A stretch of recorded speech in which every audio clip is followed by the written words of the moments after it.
Hi, everyone. Welcome to our inaugural teach-in, Human Rights on the Ground, Litigation, Legislation, and Policy Updates. My name is Allie Boyd, and I am the Director of Human Rights and Advocacy here at Border Servant Corps.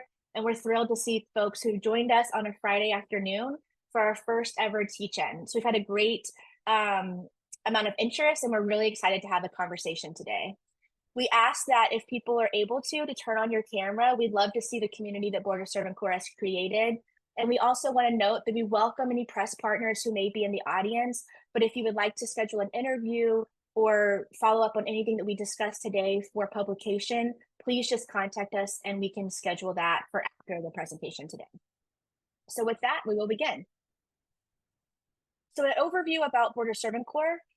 Border Servant Corps, for those, I'm sure a lot of people are familiar, but if you're not, we operate 4 different locations. We operate out of 2 different states, and we receive guests directly from the Department of Homeland Security, and they come to us in a variety of ways. So we offer hospitality site in our Las Cruces Hospitality Center. We also operate Vista Nueva Hospitality Center in El Paso, Texas. We actually have a team at the airport who helps people on both sides of TSA, so navigating the very stressful airport process, getting to their gate, helping with any translation or interpretation needs, and helping with any special cases that might be present. And then we actually have a site in downtown Segundo Barrio at one of the bridges at the port of entry. So we're spread out throughout the community. And with that, we've been able to operate in 2 states, like I said, and we operate the 2 largest 24/7 shelters in the region. We're very proud of the fact that we've actually welcomed over 140,000 guests since we started in the fall of 2021. And we've had guests from around the world, including 75 countries. So to understand this teach-in, we really need to look at it from 3 different layers. There's the political layer, the legal layer or the litigation layer, and then the humanitarian layer. And what really gets lost in these discussions, I think oftentimes, is that the work still continues. Despite the politics and despite the litigation, at the end of the day, we are still a humanitarian aid organization working with other humanitarian organizations to welcome people who are in migration with respect and dignity.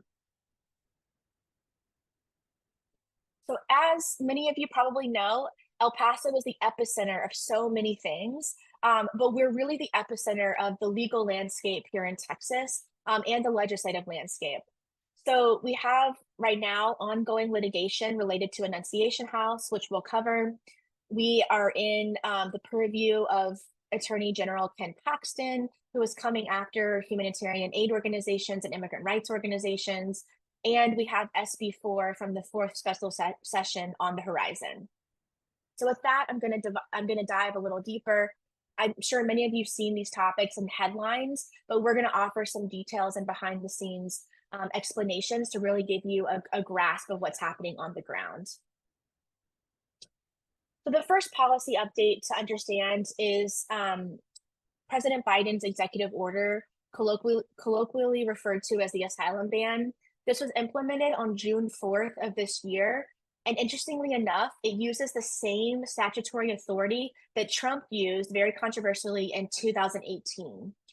This executive order is known as an asylum ban because it effectively shuts down asylum access once a very low numerical threshold has been met. This is triggered by 2,500 encounters between ports of entry. And just to give you a scale or a sense of context, the week that this asylum ban went into effect, there were 4,000 encounters that had been recorded.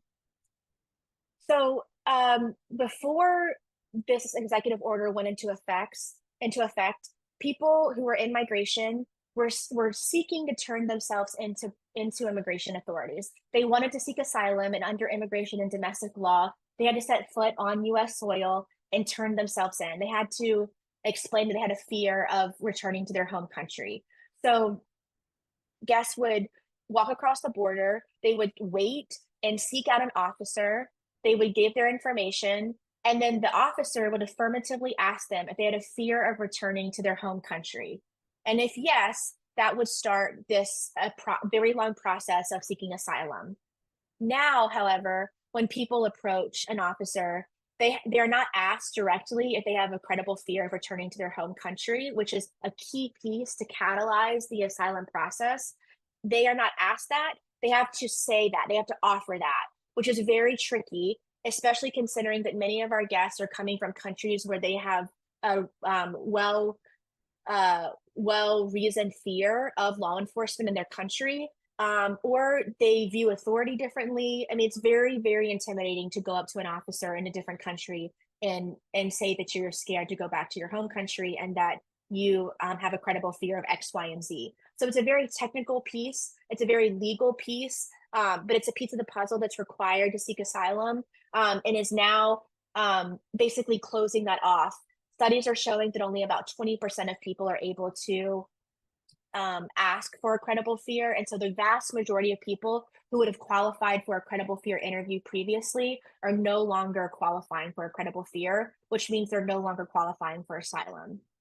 So this has due process implications, and violates domestic and international law, because after World War II, the international community agreed that we were going to change our laws to welcome refugees, asylum seekers, those who are fleeing persecution and torture in their home countries to our individual countries, the United States being one of those countries who agreed to that.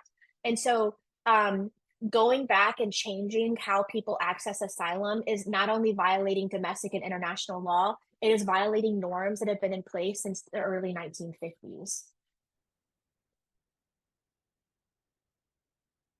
So just to give you an example of what that 2,500 threshold looks like, this is a graphic from the Washington Office on Latin America, from Adam Isaacson in particular, and it shows that we are well above that 2,500 mark.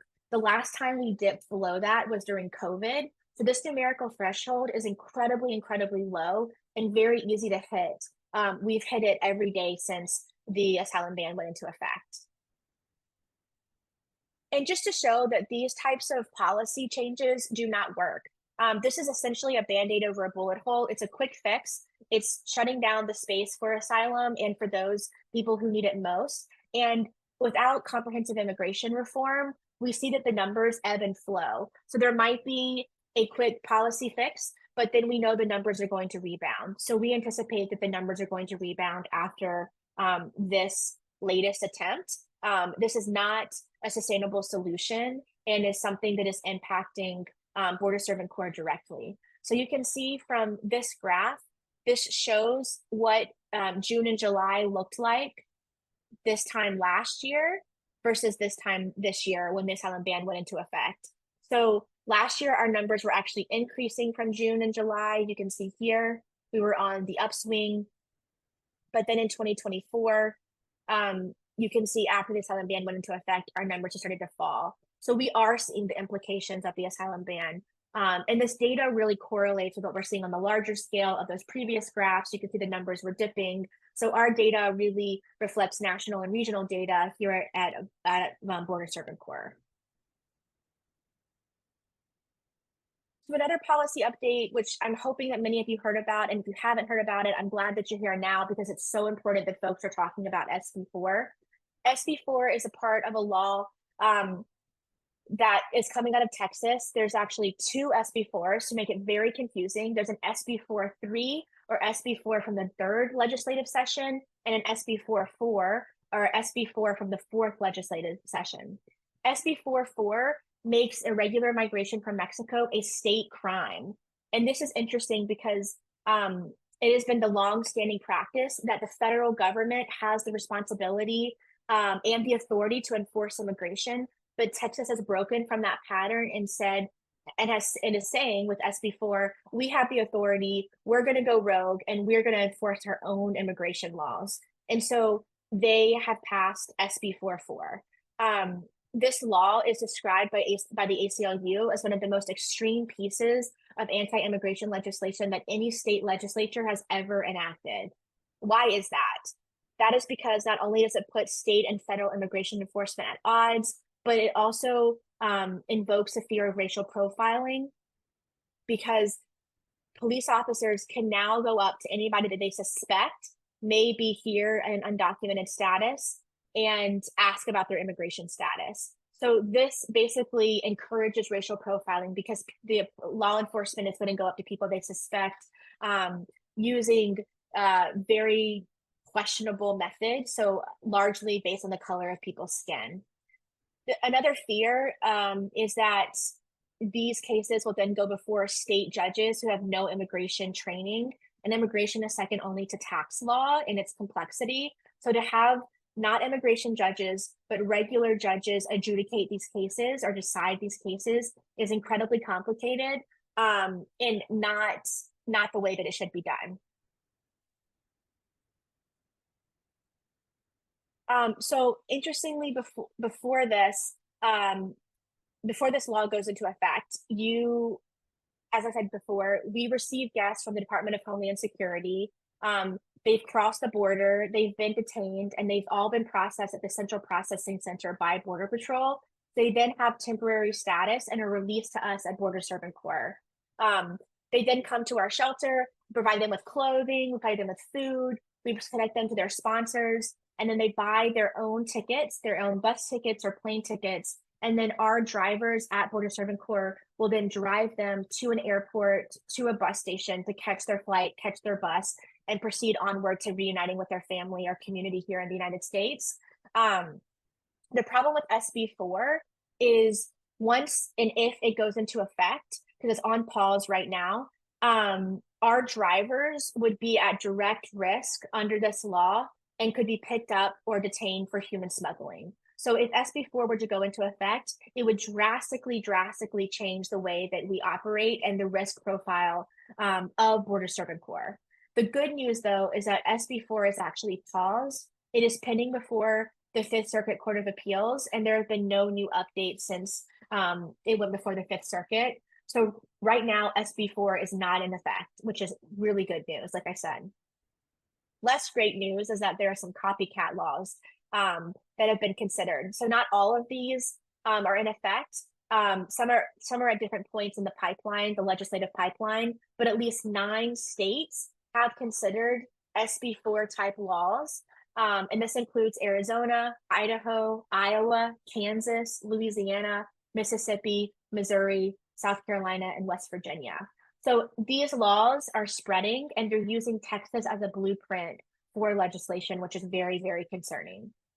So I would be remiss if I did not mention that there are Know Your Rights materials available via sites like the ACLU, other legal organizations, and everybody has the right to remain silent, irrespective of immigration status, and everybody has the right to speak to an attorney. Those are constitutional rights that everybody has, irrespective of the status of SB4 being in effect or not in effect. So SB4 is part of a larger scheme called Operation Lone Star, which I'm sure many of you have heard about. Operation Lone Star went into effect in March of 2021, and the Texas legislature and Governor Abbott have spent billions with a B of dollars trying to implement Operation Lone Star. Interestingly enough, El Paso was not part of OLS or Operation Lone Star until recently. It just issued a disaster declaration in July of 2024 to be eligible for Operation Lone Star funding. So we're now seeing Operation Lone Star in El Paso County. That is alarming because in addition to in addition to CBP, ICE, and local law enforcement, we now see the Texas National Guard being deployed and being present in El Paso. And with their presence in our community, we're now seeing an uptick in human rights violations. This has been happening since this past winter and spring. We're seeing things like people being cut by razor wire, reports of people being pushed into the razor wire, pepper balls being used, which can embed in the skin and irritate the skin, and tear gas being deployed. So really extreme measures are being taken by the Texas National Guard to enforce immigration. It's interesting. If you want to know more, I would definitely point you to the reports that have been published by Border Network for Human Rights and Hope Border Institute, specifically around their Clinica Hope. They're documenting a lot of these cases, and it's a great resource for anybody who wants to learn more. So before Operation Lone Star went into effect, we all know that the Rio Grande was a boundary. So people would either swim across or walk across if the if the river was dry. They would wait, like I said, and literally flag down Border Patrol to be processed so that they could request asylum. But now with Operation Lone Star, these folks cannot access Border Patrol to request asylum, which is their legal right under international and domestic law, like I mentioned. So we have a situation where you have the Texas National Guard literally positioned in front of Border Patrol. So people have to cross through not only physical barriers like razor wire, buoys. We were just down, Border Patrol Corps was just traveling down in South Texas. We were in Eagle Pass. We went all the way down to Brownsville, and we saw in Shelby Park, very famously, where Operation Lone Star has taken effect. They have put box shipping containers stacked on one another and then surrounded that in layers and layers of razor wire.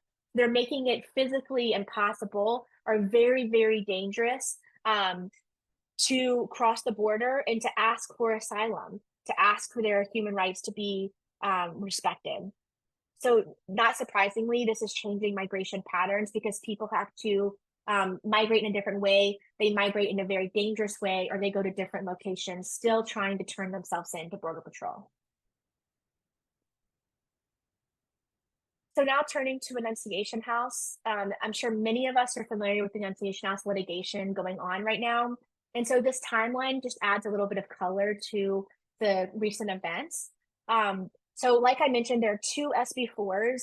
The SB4 from the third legislative session is actually in effect. It went into effect on February 6th. And 24 hours later, 3 people from the Attorney General's office in Austin, Texas, flew down to El Paso to serve a house with a request to examine. They knocked on the door and demanded to see over 50 years worth of documents, from guest records to business records, all types of documents.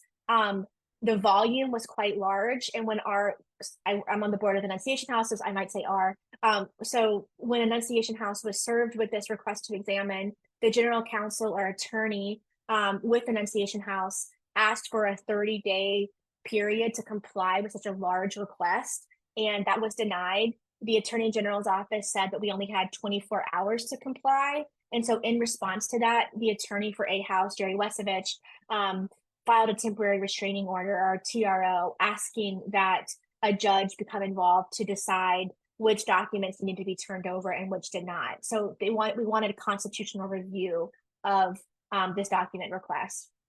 In response, on February 16th, the Attorney General issued a filing which alleged that Annunciation House was running a stash house and engaged in human smuggling, which is not only offensive to anybody doing this work, but is offensive to Annunciation House in particular. Annunciation House was founded in 1976. A fun fact is that it was actually named by Mother Teresa. When she came to visit El Paso, she came to Annunciation House, and our name is actually from Mother Teresa. So Annunciation House has been doing hospitality work for over 50 years. It's a beloved member of this community, and it's a staple. It anchors the borderlands in a way that is really unique. So to be accused of running a stash house or engaged in human smuggling is really not only antithetical, but incredibly offensive to the work that so many people have done and participated and volunteered with. So on February 23rd, Annunciation House held a press conference. We had great press coverage. We had people attend from the political community and the faith-based community. So if Veronica Escobar was there, among other political leaders and faith-based leaders. In March 21st of this year, the community held the Do Not Be Afraid March and Vigil for Human Dignity, which also had an incredible outpouring of support for Annunciation House.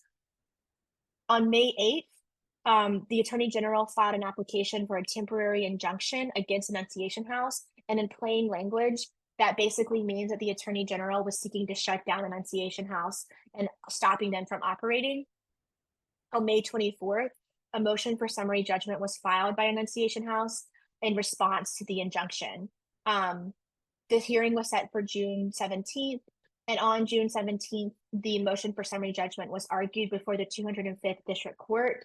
Subsequently, Judge Dominguez later ruled in favor of Annunciation House, and then actually very explicitly called out the actions of the Attorney General, stating that their behavior was outrageous and intolerable.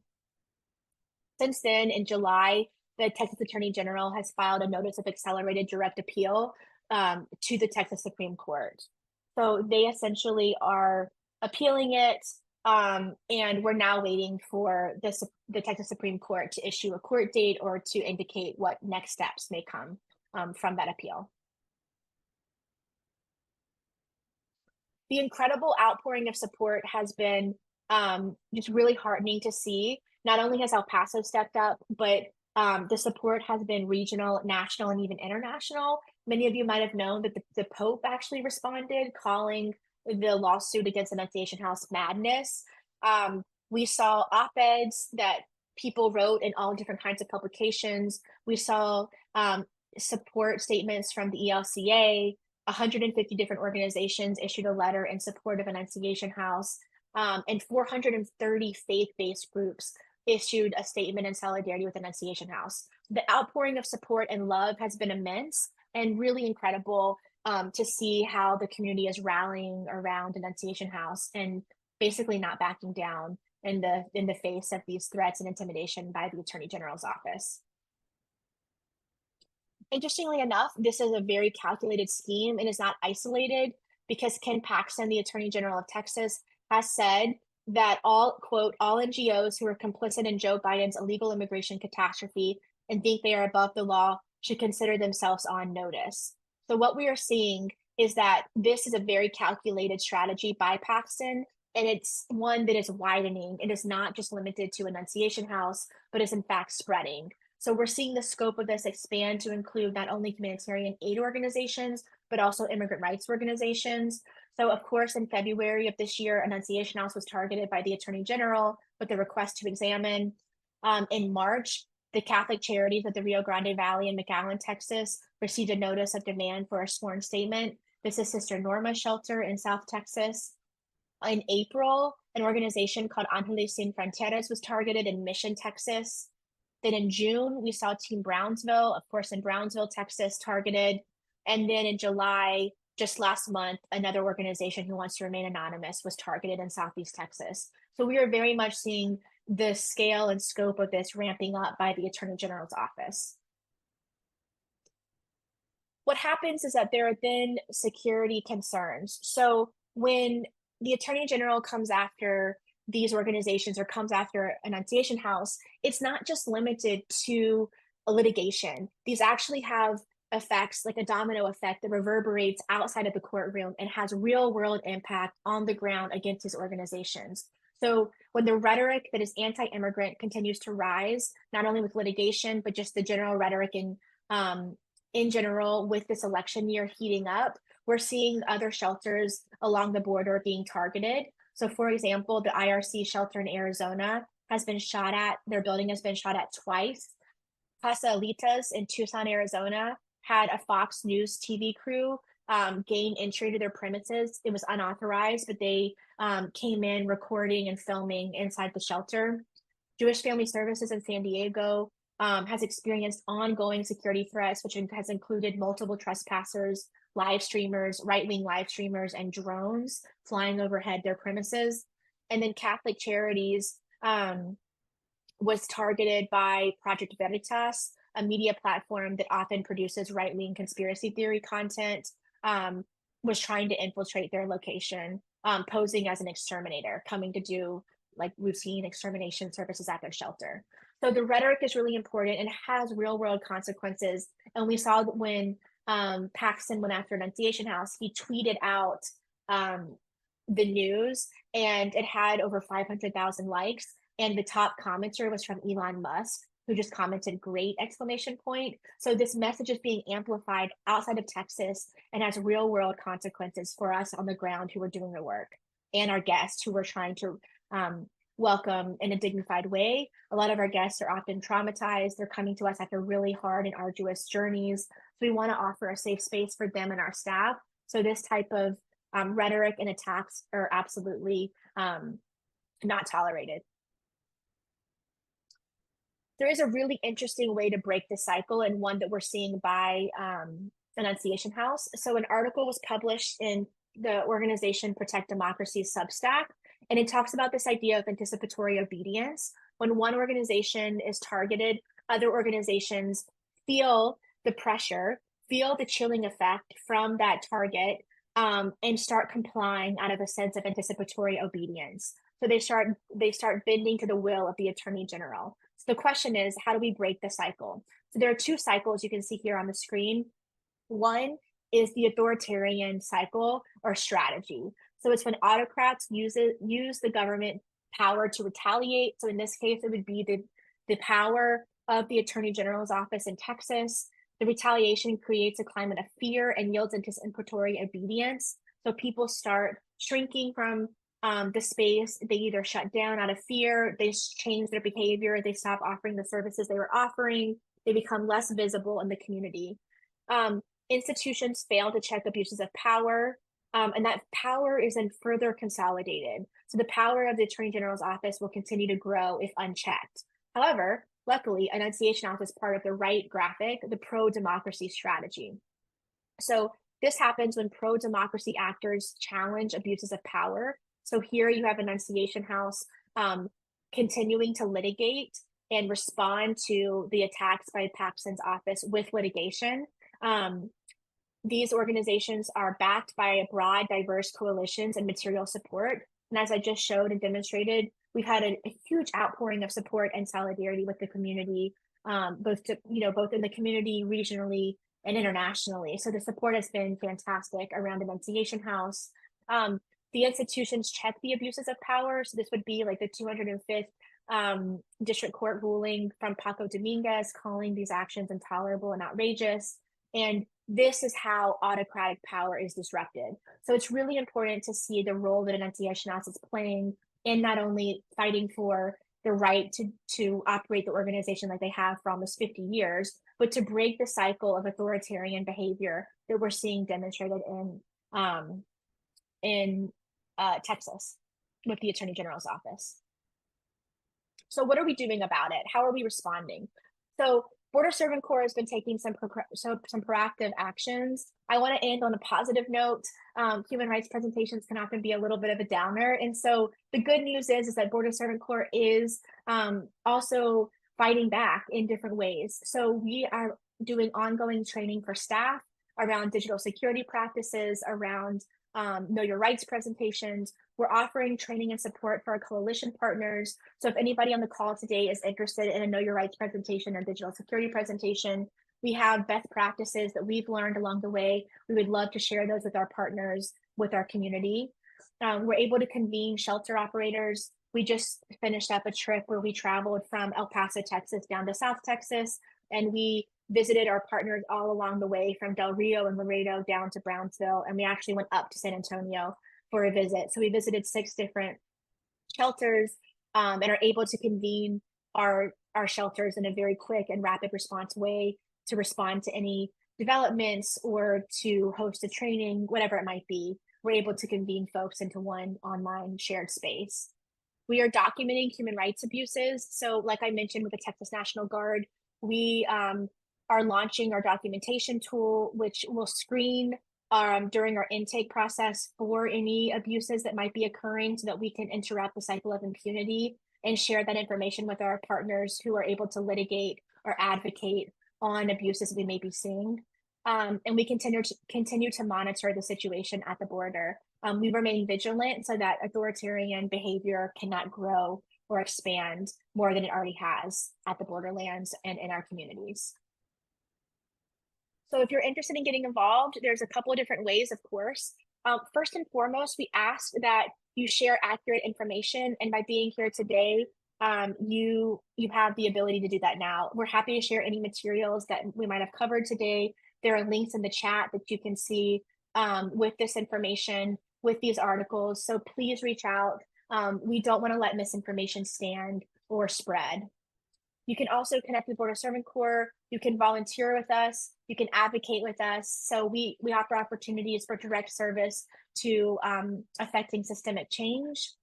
You can join our mailing list, of course, our email mail list, or you can follow us on social media. We're on Facebook and Instagram, all of the platforms that you're familiar with.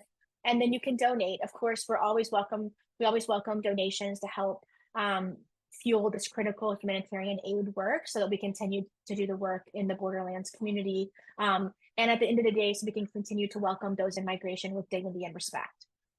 So with that, I'll leave my contact information, and I'm happy to answer any questions folks may have. And we're happy to provide follow-up resources as well. So thank you so much for your time, and thank you for joining us. We are thrilled this many people joined us on a Friday afternoon, and we look forward to any questions you may have.